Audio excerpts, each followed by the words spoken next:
حضرت خضر علیہ السلام کو دیا، فرمایا جب اندھیرا محسوس کرے زمین پر پھینکے، اگر وہ چیخے تو سمجھ جانا واپسی کا وقت آ گیا ہے۔ خضر آگے بڑھے، روانہ ہوئے، سفر شروع ہوا۔ چلتے چلتے ایک وادی میں پہنچے، محسوس کیا کہ چشمہ وہی ہو سکتا ہے۔ انہوں نے منکا پھینکا، وہ چشمے کے کنارے گرا۔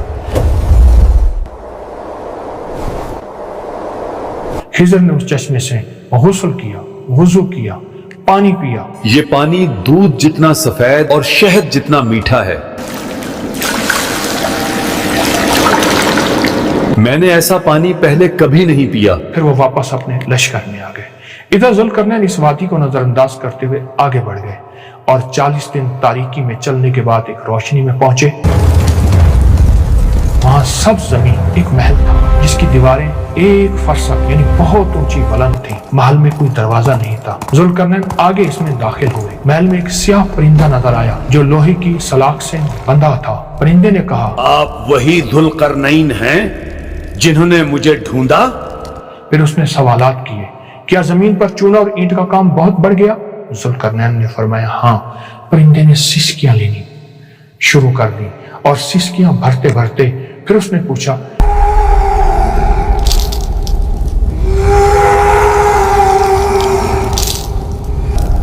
کیا جھوٹی گواہیوں میں اضافہ ہوا ہے؟ ہاں بالکل، کیا موسیقی عام ہو گئی ہے؟ یہ بہت عام ہو گیا ہے۔ کیا لوگوں نے کلمہ پڑھنا چھوڑ دیا ہے؟ تو ذوالقرنین نے فرمایا نہیں۔ پوچھا نماز؟ فرمایا نہیں۔ پوچھا جنابت یعنی ناپاکی کا غسل کرنا چھوڑ دیا؟ فرمایا نہیں۔ پرندے نے کہا، اب میں اطمینان میں ہوں، واپس اپنی حالت میں آ گیا۔ پھر اس نے ذوالقرنین کو محل کی سیڑھی چڑھنے کو کہا۔ ذوالقرنین اوپر پہنچے تو وہاں ایک نوجوان خوبصورت کھڑا تھا جو دراصل صاحب الصور حضرت اسرافیل علیہ السلام تھے۔ وہ آسمان کی طرف منہ کیے کھڑے تھے اور کہہ رہے تھے، قیامت قریب آ چکی ہے، میں اللہ کے حکم کا منتظر ہوں، کب مجھے اللہ سور پھونکنے کا حکم عطا فرماتے ہیں۔ پھر انہوں نے ذوالقرنین کو ایک پتھر دیا، فرمایا اگر یہ پتھر سیر ہو جائے یعنی بھر جائے تو تم بھی ہو جاؤ، اگر یہ بھوکا ہو جائے تم بھی ہو جاؤ۔ ذوالقرنین نے وہ پتھر اپنے بڑوں کو دکھایا۔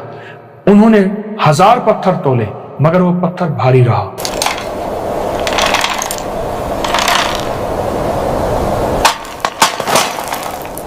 خضر علیہ السلام نے تھوڑی سی مٹی اس پر رکھی تو وہ توازن میں آیا۔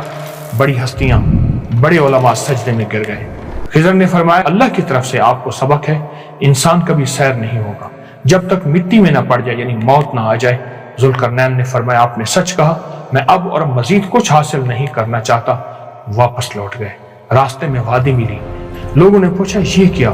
ذوالقرنین نے فرمایا، یہ وہ چیز ہے جو لے گا پچھتائے گا، جو چھوڑے گا پچھتائے گا۔ لوگوں نے کچھ لے لیا، کچھ نے چھوڑ دیا۔ باہر آ کر پتہ چلا واقعی قیمتی پتھر تھے اور سب پچھتائے۔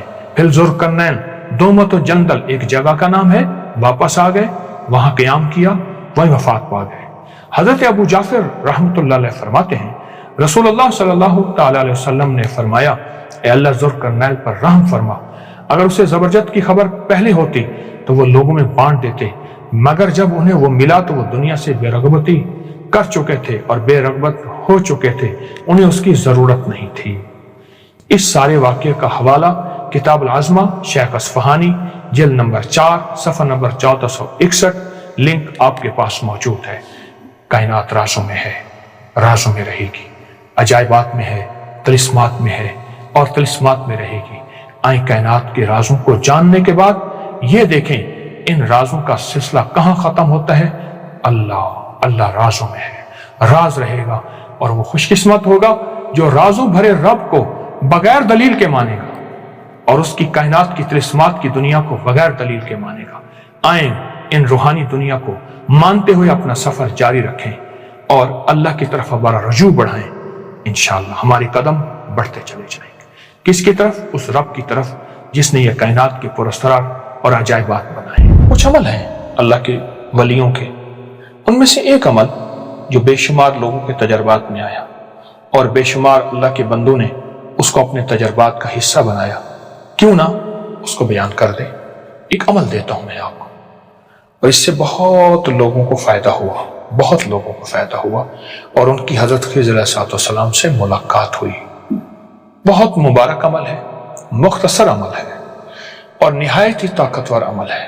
اول آخر درود پاک کے ساتھ سبوح قدوس ربنا ورب الملائکۃ والروح. اگر کوئی شخص اس کو صرف 40 بار تنہائی میں بیٹھ کر توجہ سے حضرت خضر علیہ السلام کی نیت کر کے یہ پڑھے گا، چند دن، چند ہفتے، چند مہینے اس پہ راز کھلیں گے اور حضرت خضر سے اس کی ملاقات ہوگی. اب پڑھنے میں ہے، جو جتنی توجہ سے لگن سے ڈوب کے پڑھے گا اتنی جلدی ہوگی. اگر نہ بھی ہو عمل نہ چھوڑیں. سمجھ لیں ہمارے لینے میں کمی ہے، اس کی عطا اور دینے میں کمی نہیں. میں لوگوں کو اس کی وضاحت بتا دوں. چاند کی پہلی سے 1 دفعہ پڑھنا ہے سورۃ قدر، پھر دوسرے دن 2 دفعہ، 3 دفعہ، 14 دفعہ. جی ایسے اس کی بڑی طاقت. مہینہ مجھے یاد نہیں کون سا اسلامی مہینہ. یہ ہر اسلامی مہینے کا عمل ہے، ہر اسلامی مہینے کا عمل ہے. اور کچھ لوگ، میں نے ایک دفعہ ایک بندے کو پکڑا، میرے گھر آیا، میں کہ چاند کو دیکھ کے یہ عمل کر لے، کوئی چیز دے دی، بس پھر بے قدری تو پھر بے قدری ہوتی ہے. مفت میں کوئی چیز مل جائے